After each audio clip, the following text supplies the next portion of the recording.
Sim, perfeito. Ok. Então, meu nome é Guilherme Zwicker, ou Zwicker Rocha, e eu agradeço muito a apresentação, aprendi um monte de coisas novas também agora com o Diego. Eu gosto muito dessa ideia dos paradigmas de interoperabilidade, porque para mim, que sou médico, eles fazem muito sentido, principalmente quando você lida com os paradigmas de documentos, porque os documentos são basicamente a base dos raciocínios e os técnicos de informação, eles lidam muito mais com as mensagens, mas os documentos para nós médicos fazem muito mais sentido. Eu vou falar aqui um pouquinho da experiência que o HL7 Brasil teve com a questão de formar um novo modo de intercâmbio de dados com o FHIR.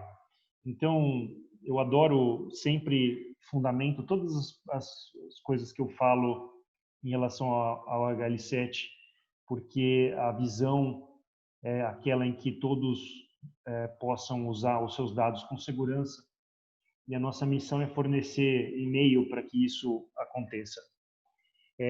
Então, eu vou falar um pouco sobre a demografia do Brasil e o setor de saúde, um pouco como que o Brasil lidou com a crise do coronavírus, um pouco de como que a abordagem de tecnologia digital resolveu o problema, e um pouquinho sobre como eles têm pensado uma rede nacional de dados de saúde, um pouco do projeto Conect SUS e também as atividades do Brasil, que seria 6 das atividades do HL7 Brasil. Então, o Brasil é o quinto maior país em extensão territorial do mundo, e nós somos em 210 milhões de habitantes. A economia é muito grande, isso varia muito conforme o câmbio do dólar, e apesar disso, o nosso rendimento per capita em dólares não é tão alto. O da Argentina é mais alto do que o do Brasil. Mas, apesar de todos esses detalhes, 65% a 70% da área da América Latina da população é de brasileiros. Nós temos um setor de saúde muito importante, com 6.700 hospitais, 500 mil leitos, 45 mil unidades de saúde básicas, 460 mil médicos, 327 escolas médicas. Quando eu fiz medicina, a gente tinha 80. Então, nos últimos anos, principalmente com os governos de esquerda, nós tivemos um boom em escolas médicas. E nós temos um sistema de saúde muito interessante, que é universal. Foi fundado em 1990 e que todos os brasileiros podem utilizar. Mas 75% da população, 3/4 da população, depende exclusivamente do SUS, mas 25% da população usa os recursos privados, que têm mais qualidade, apesar de menos quantidade. O DataSUS é o nome do coordenador de saúde, e a gente tem mais ou menos 9,2% de produto interno bruto, com uma expectativa de vida de 77 anos. Então, esse aqui são mais ou menos o que aconteceu em termos da crise sanitária. Nós tivemos isso aqui em setembro, um pouco mais de 4 milhões de casos confirmados e provavelmente aí muito mais casos atribuídos, mais ou menos 136 mil mortes nessa data. Hoje estamos em 160 mil mortes e com cerca de 3% da mortalidade. A mortalidade diária tem variado entre 1.300 casos. Atualmente está mais para 300 casos a 400 casos por dia, mas a epidemia continua mais ou menos num decréscimo para um platô de transmissão. Um pouco do que aconteceu em termos do Coordenador Nacional de Saúde. Em 1991, o DataSUS foi fundado como coordenador. E depois nós tivemos várias fases em que houve estudos e projetos em saúde digital muito centralizadas no coordenador, no governo, e poucas ações inteligentes da parte dos estados e dos usuários. Até que em 2017 houve estabelecimento de um plano nacional, que também era um esboço, mas esse plano acabou sendo remodelado nessas iniciativas, como o DigiSUS em 2018, ConectSUS e finalmente a Rede Nacional de Dados de Saúde, até que houve em 2020 a emergência sanitária e uma grande oportunidade para se testar um paradigma de interoperabilidade, conforme o Diego falou, que é o paradigma de mensagens em relação ao coronavírus. Então, o que o governo federal imediatamente viu como oportunidade? Ele transformou a informação epidemiológica numa espécie de infovia, num infoway, para que a Rede Nacional de Dados de Saúde ela finalmente pudesse ter um caso de uso. E o que eles fizeram de obrigatório foi que imediatamente eles transformaram os testes laboratoriais em obrigatórios.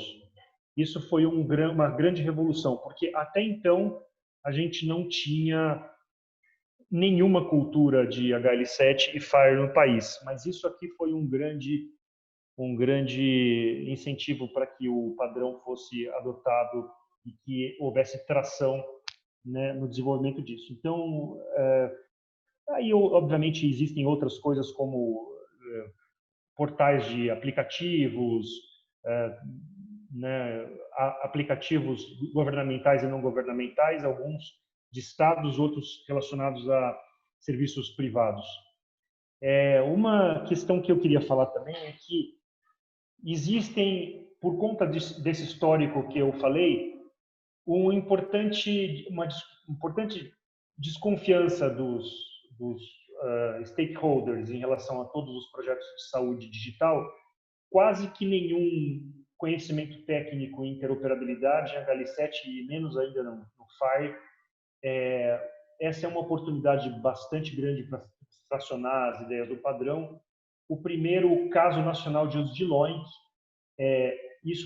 praticamente os laboratórios não usavam LOINC em circunstância alguma, e foi uma grande oportunidade também para a gente reorganizar o capítulo brasileiro.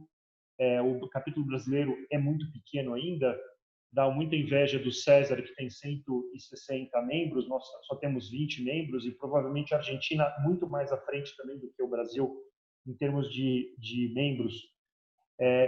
Por incrível que pareça, praticamente nenhuma universidade interessada no standard.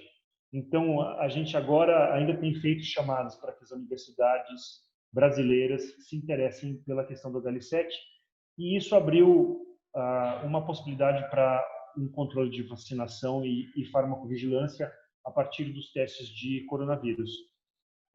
Uma pequena nota sobre a Rede Nacional de Dados de Saúde, the National Health Data Network, né? Ela é para ser uma infovia, em que a gente tenha interoperabilidade nessa infovia. Não é um prontuário eletrônico, não é um database.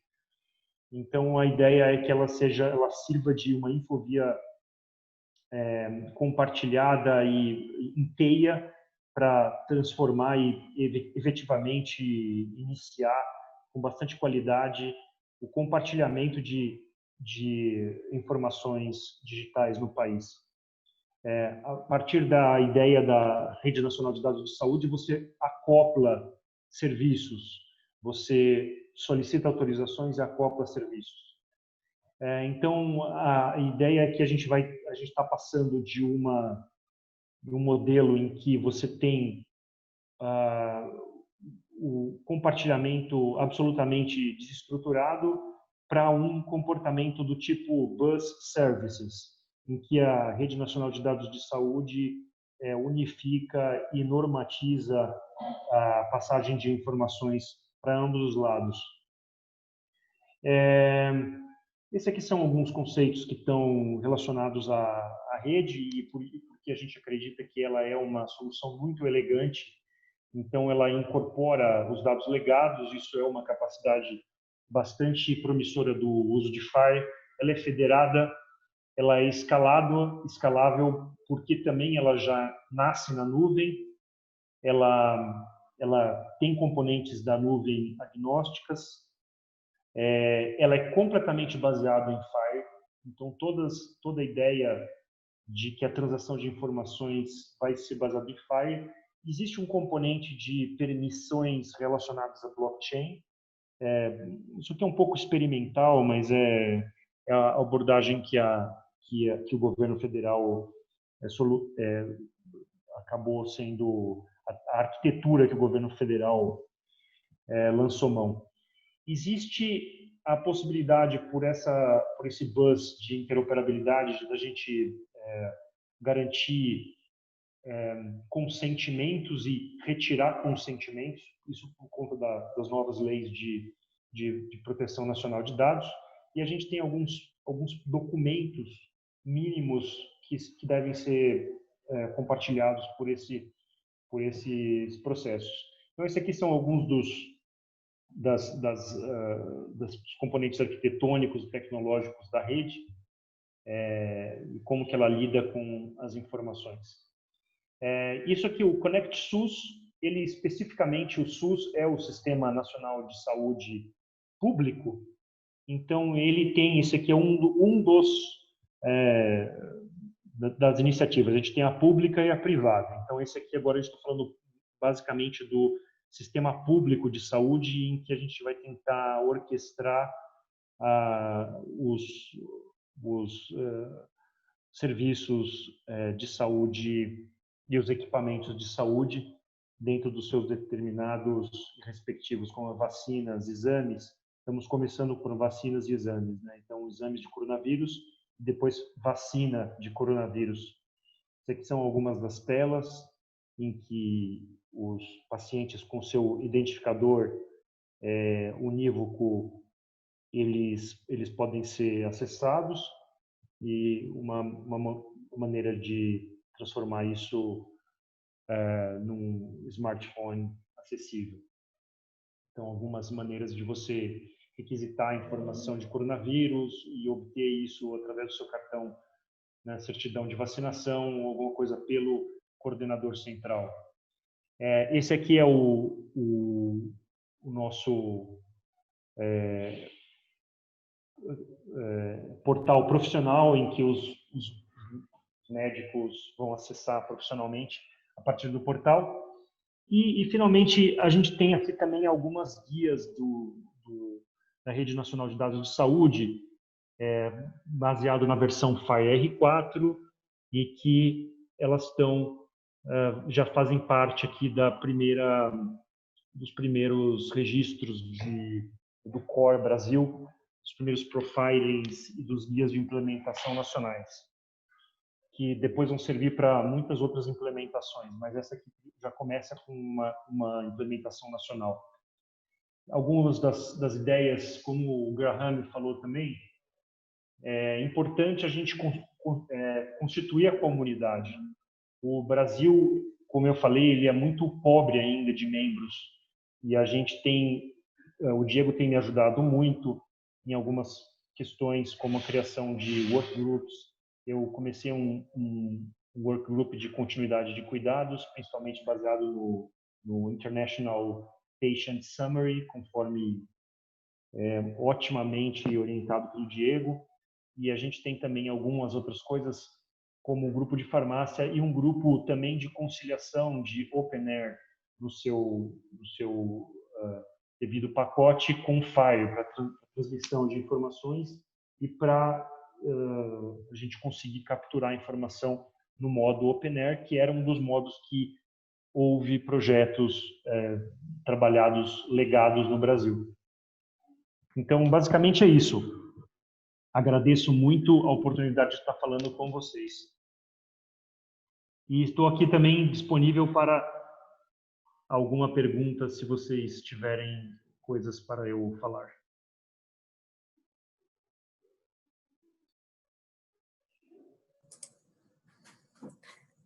Preguntas para Guilherme. Una duda, digamos, ¿tienes idea si les costó mucho la implementación, digamos, o sea, el esfuerzo de generar o de subirse a la guía? I think that the idea of having a connectathon, it's the idea of going further to this effort.